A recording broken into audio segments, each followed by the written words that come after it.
بسم الله الرحمن الرحيم Living the Quran through the Living Quran, an audio-visual translation of Tafseer al-Nur of Sheikh Mohsen Qaraati, translated by Salim Bimji and edited by Arif Huda. Audio version read out by the translator. In this 22-part series, we will be reviewing chapter 58 of the Noble Quran, Surah al-Mujadilah, the Pleading Woman. Hizbullah, the party of Allah. You never find a people who truly believe in Allah and the Last Day, loving toward those who oppose Allah and His Messenger, even if they be their own parents, or their children, or their brothers and sisters and their clan. Those are they in whose hearts Allah has inscribed faith and has strengthened them with a spirit from Him, which is the source of their spiritual vigor and intellectual enlightenment. And He will admit them into gardens through which rivers flow therein to abide. Allah is well pleased with them, and they are well pleased with Him. Those are the party of Allah. Be aware, the party of Allah are those who are the prosperous. Thinking points. The station of contentment, ridha, is higher than the spiritual station of submission, taslim, meaning that when one reaches to this level, the servant of Allah is not only submissive to the decrees of Allah and His orders and prohibitions, but even more than that, their heart is also fully content and they accept everything with full gratification. As we know, true faith or iman is not congruent with disbelief, kufr. And so when it was said to Prophet Nuh about his own son that indeed Nuh he is not your son, or when it was corroborated for Prophet Ibrahim that his uncle was a deviant, then he sought to distance himself from him. And so the Quran quotes him as saying in chapter number 9, Surah Tawbah, verse 114, and thus when it was made clear to him, Ibrahim, that he, his uncle Azar, was an enemy of Allah, he disassociated from him. We even see the same thing in regards to the noble Prophet of Islam, that when he was told that he must not ask for forgiveness from the polytheists, and this is mentioned in chapter number 9, Surah Tawbah, verse 113, where God says, "It is not for the Prophet and those who believe to ask Allah for the forgiveness of those who associate partners with Allah, even though they be near of kin, after it has become clear to them that they died polytheists and therefore are condemned to the blazing fire." Love and hate for Allah's sake. In Surah al-Mujadilah, there are numerous instances of the discussion of love and hate for the sake of Allah. And this shows us the importance of having friendship with the friends of Allah and enmity for the enemies of Allah, as we see in the verses under review. For example, where God says, "You never find a people who truly believe in Allah and the Last Day, loving toward those who oppose Allah and His Messenger." Imam al-Radha, the 8th Imam, has been quoted as saying, "The perfection of religion lies in our mastership, walaya, and disavowment from our enemies."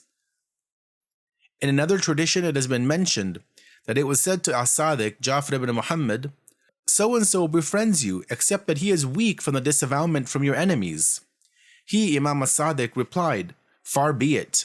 He lies. The one who claims having our love and does not disavow from our enemies." In another hadith it has been mentioned, Allah revealed it to one of His prophets, "Say to the believers that they must not adorn themselves with the clothing of my enemies, nor should they eat the food of my enemies, nor should they follow the ways of my enemies. And if they do any of these, then they will be my enemy, just as those others are my enemies." In addition, it has been mentioned in a hadith that, is religion anything other than love and hate? Various types of assistance. There are various types of assistance provided by Allah which have been mentioned in the Quran. The first example is assistance by the angel Jibreel himself, and this is seen in Surah Al-Ma'idah, chapter 5, verse 110, where God says, "When I established you with the spirit of holiness." The second example is a special divine assistance which is seen in chapter number 58, Surah Al-Mujadilah, verse 22, where Allah says, "And has strengthened them with a spirit from Him, which is a source of their spiritual vigor and intellectual enlightenment." The third example is seen in Surah Al-Anfal, chapter number 8, verse 62, in which Allah says, "He it is Allah who has strengthened you with His help and with the believers."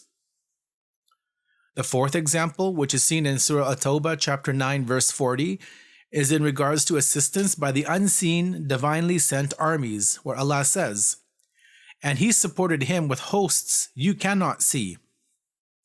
Now, in the various areas of the Quran, there is a theme of Allah is pleased with them, and they are pleased with Him.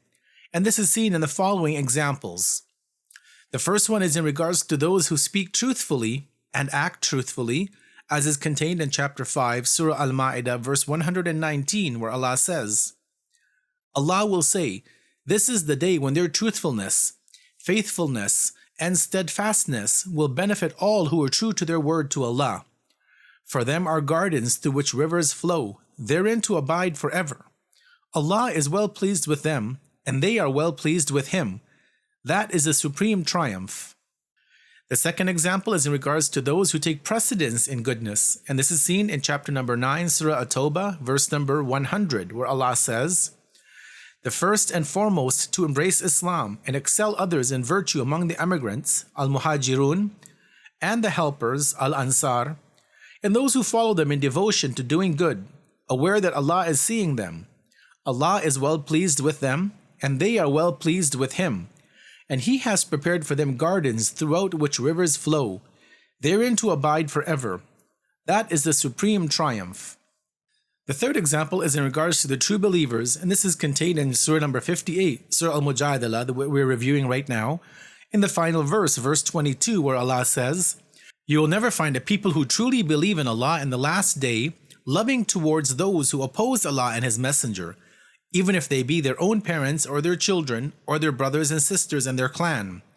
Those are they in whose hearts Allah has inscribed faith and has strengthened them with a spirit from Him, which is the source of their spiritual vigor and intellectual enlightenment.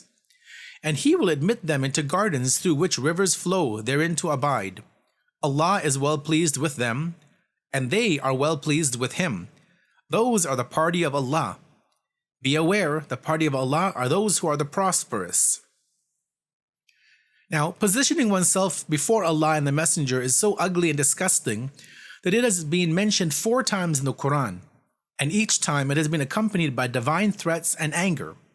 So for example, in Surah Al-Mujadilah, Surah number 58, verses number 5, 20, and 22, the following offered.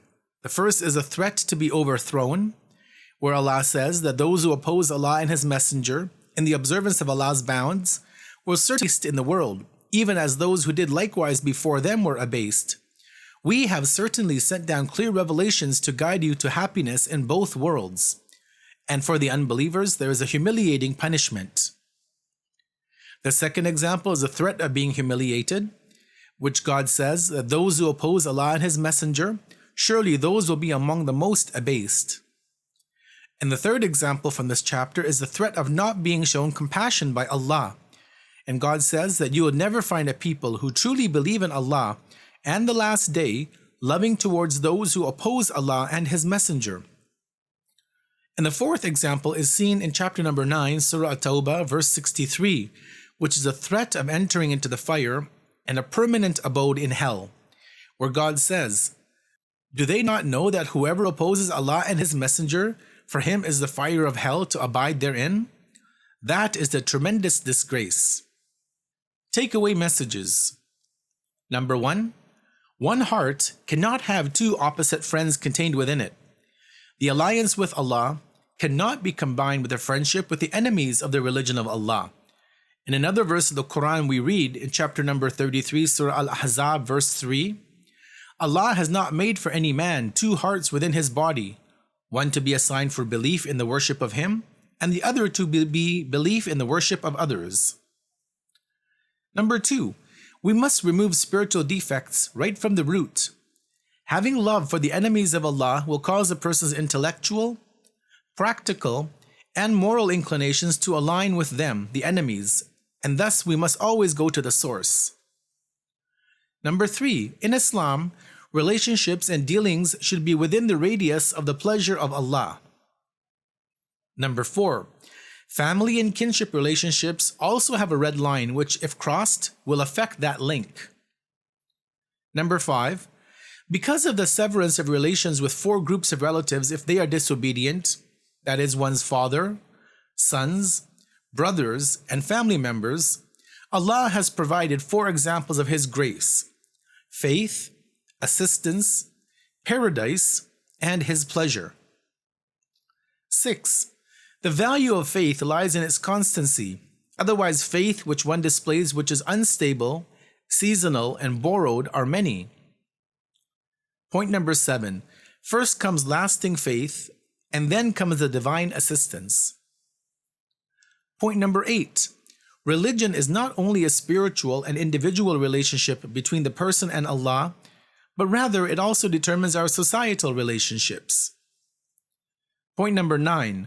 Rewards of the divine are not limited to the hereafter, but rather the establishment of deep-seated faith, iman, and divine assistance are the divinely promised rewards in this world.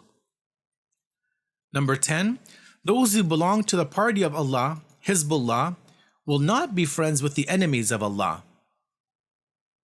Point 11. Being a part of the party of Allah, the Hezbollah, is not limited to a particular race, language, or region. Rather, every strong and steadfast believer is within the party of Allah, the Hezbollah. Point 12. There is a treasured victory which accompanies salvation and achieving the goal.